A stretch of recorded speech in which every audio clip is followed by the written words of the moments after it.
tell me about your first session. How did you start? Okay, so we have a class of 19 students, but on that day we had only 15 who were present. So we decided to put them into four groups, and some groups had four children and some groups had three children each, because we wanted to give them individual attention while they were working as well.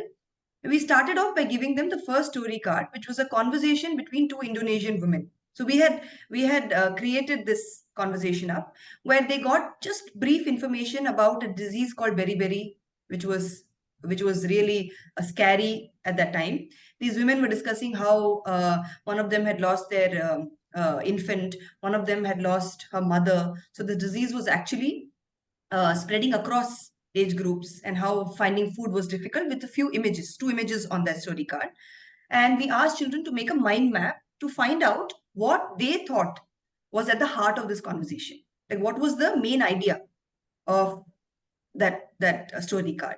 And we saw the children had made mind maps, and most of them had said beriberi was at the heart of it, and there was a disease, and they had put down whatever they had understood from this card.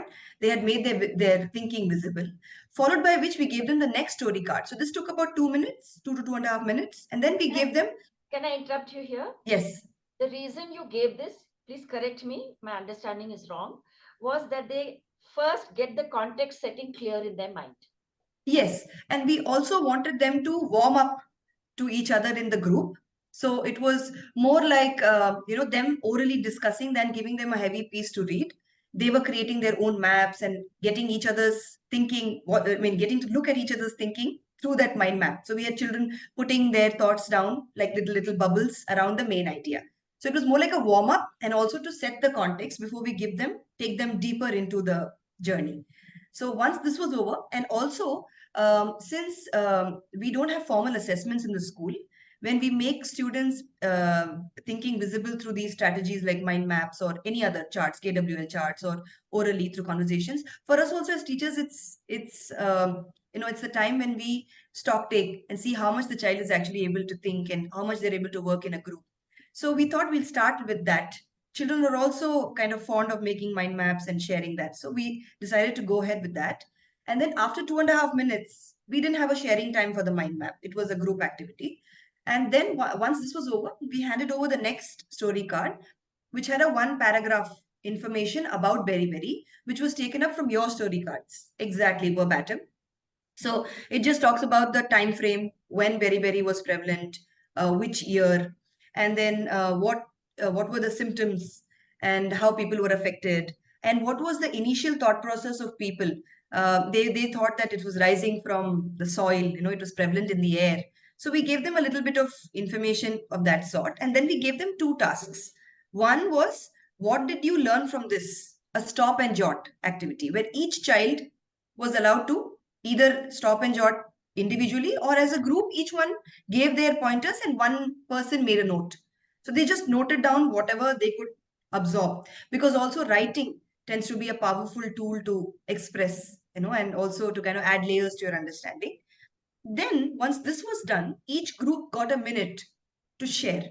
So this took another 1.5 to 2 minutes, and then a minute sharing. So 4 minutes for four groups, followed by which there was the next activity, which we said was, in groups, discuss how you would help the locals if you were a science detective during this time. I like So if they were present in the 1886 when this was taking place, if they were a science detective, from this available information, from their mind map, from this one paragraph of reading, we wanted to see how they could help the locals. And there were three parts we had given them. A, how would you study the disease? So what would you do to kind of get more information and just study the disease? We didn't tell them anything about cause or, anything. We didn't say anything. We just said, how will you study the disease? How would you find out what causes it? And how can you come up with an experiment to learn more about it? So we were just giving them in multiple ways. The three questions, if you see, are pointing to the same, point, which was for them to be able to conduct experiments or come up with some strategies to get more information about beriberi, more information about the cause. And if they did something more in the process, great. Get them to think. Get them to think. without giving them anything. It was very, very open. So actually, and we gave them a good 7 to 10 minutes to work in groups for these questions. And we'd given them A4 sheets, so they were drawing, they were writing, and they came up with various answers, because this also comes at a time after COVID. And all of them, this batch was in grade 1 when COVID hit, and they completed their grade 2, 1 and 2 online.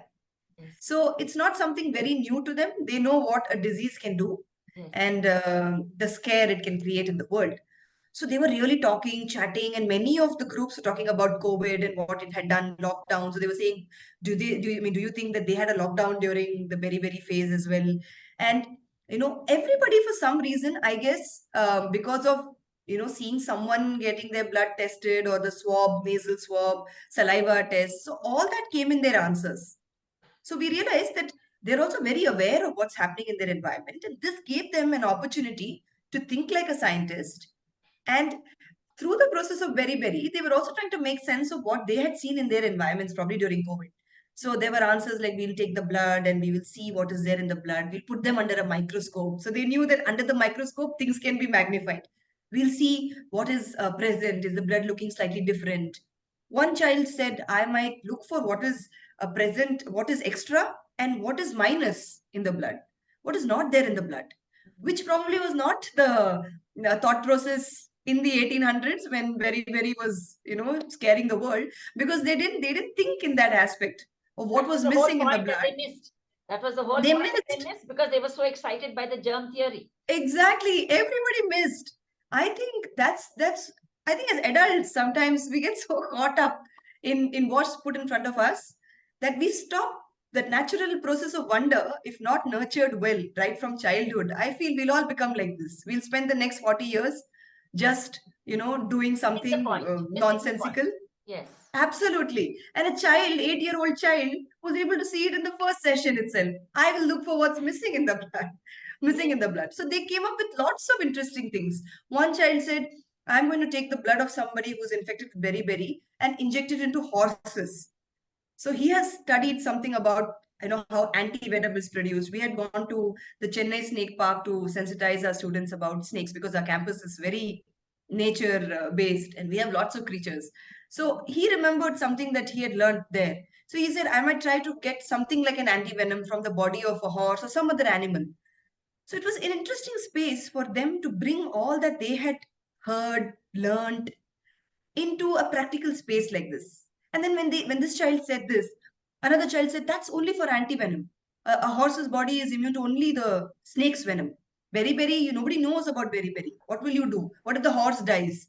So there were, these back and forth natural questioning that took over our classroom. It was fun to watch and really stimulating even as an adult in that environment, because I really did not feel like I was sitting in a grade 5 classroom. Yes. The way they were questioning and trying to make sense of each other's answers, and in the process questioning deeper. Yes. It's very easy to say in theory, look, ask, think, but I was actually fortunate enough to watch it in front of my own eyes happening just by asking them open-ended questions.